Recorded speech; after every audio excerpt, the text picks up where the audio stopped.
And look, we could have J.D. Vance. J.D. Vance could, if he's going to be the nomination, he could win the presidency and say, look, I'm going to put it in the hands of Trump.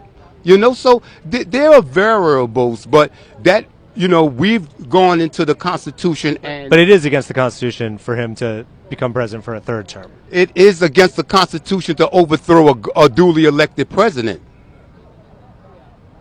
But you're saying one thing leads to the other, but he's already in his second term. Like he's got back that term you're talking about. He got that back. He's in office again. He won. Nobody's debating that. He won the 2024 election. So why would he just get another term? Because the circumstances is an election was stolen. Have we had presidents that served more than 2 terms ever? Have we? I think we have, but before the 22nd Amendment. Yes. But there's an amendment in the Constitution. Can't do that anymore. No more. Well, I think that it's in the Constitution. Can't do it. Yeah. Well. So. We'll see. You could invest in human lives via the Department of Transportation? Yes. What do you mean? Well, we wouldn't. I mean, corporations and governments. Mm-hmm. So now people are worth millions. Who knows? How much are you worth? I have no idea, because it used to be where you could find it. The website. You could have found how much you personally were worth. I didn't want to go look because I didn't want whoever's watching to know that I knew where to go. And so on July 4th, there's going to be this massive change. I don't know, or hopefully by then. That's my best assumption. And so what should everyone do till then? Just party, have fun? Is it like the end of the world or the beginning of the world? Put their energy toward thinking of the golden age, right? Right. We are moving from what was not right into what is right. So think of what's your best scenario, right? That you are abundant and healthy, and you. Well, like an infinity pool. Yeah. You're not going to see a pallet full of millions and millions of dollars being shipped over there from American tax dollars, taxpayers. That was $1.7 billion that Obama released to them in his deal. That was their $400 million adjusted for inflation over time. Donald Trump is releasing $12 billion. That's a lot more. Well, let's see what we're going to get for that. But you were saying there was one thing where you weren't going to see, which was giving them a bunch of money, but that is part of the deal. Right. Pallet loads of money being dropped off with no accountability whatsoever. Right. But part of the deal is there's no accountability. They can spend it how they choose. In this deal. I don't know. I haven't seen that. All right, sorry. I got to rewind a little bit. So it's almost like nothing is as it seems, you're saying. Exactly. Hey, we can't get stuff out of the strait unless they let us. How did they close the strait? They used the drones. They used the, the mines. They laid mines and drones. I know, but didn't we just affirm to them that they can close the strait when they want? Isn't that a huge bargaining chip that we gave to them? No, it's not, because what they were expecting is that their ships would go in and out even though nobody else's could. And now we just lifted all the restrictions on their oil, and they're only promising not to charge ships for going through the strait for the next 60 days. So at some point, they can just control it completely. They didn't know they could do that before.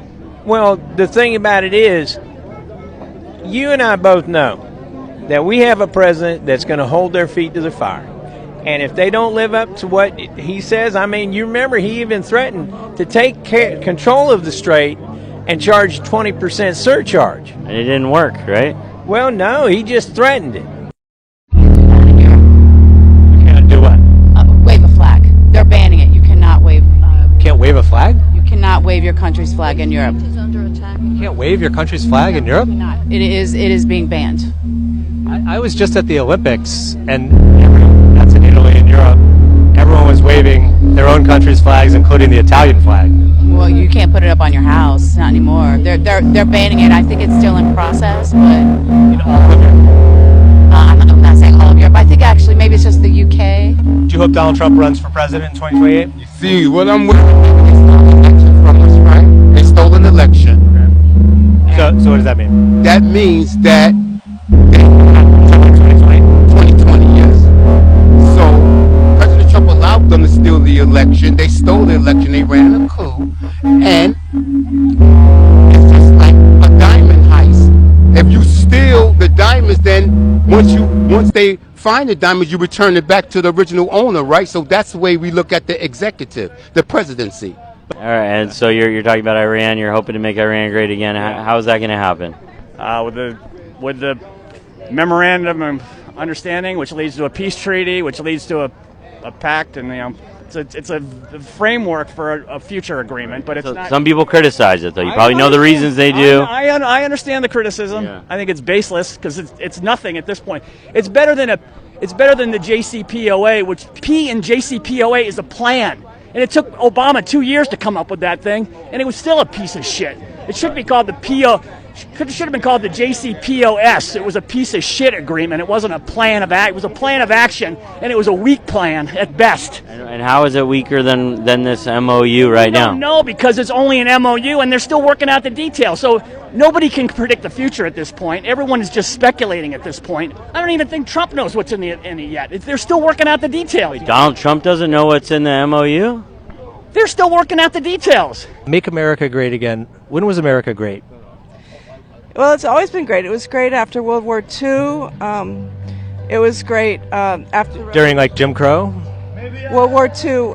No, after World War II, when we defeated the Nazis. Right, but it also, like, there was a lot of, like, there was a lot of oppression of, like, black people in the United States at that point. The Civil Rights Movement, yes. Well, the Civil Rights Movement, was in the 60s and 70s. And was that when America was great? Is that what you're talking about? No, I'm not talking about that. I think that we overcame those hurdles. And the 80s and 90s were a very nice time as far as the country melding together after the Civil Rights Movement. I think the 80s and 90s were really a couple of really nice decades. So when Trump says "Make America Great Again," is he talking about the 80s and 90s? He could be. I hope that's what he's talking about because I'm a child of the 80s and 90s, and I remember good times then. I remember as a kid just being a kid and enjoying it, but the AIDS epidemic was like ravaging the gay community in New York and San Francisco. Millions of people were dying around the world, and the economy was not roaring at that point. Well, if I recall, I think the economy was doing pretty well in the 90s. The 90s for sure, yeah. I was just talking about the 80s for the AIDS epidemic. In the 80s, I remember a lot of limousines in the 80s, a lot of, big parties, it was a very glamorous time, when I was younger, but I remember like more glamorous times, a lot of limousines and big parties and things like that. So Make America Great Again means the 1990s in the United States of America? Sure, why not?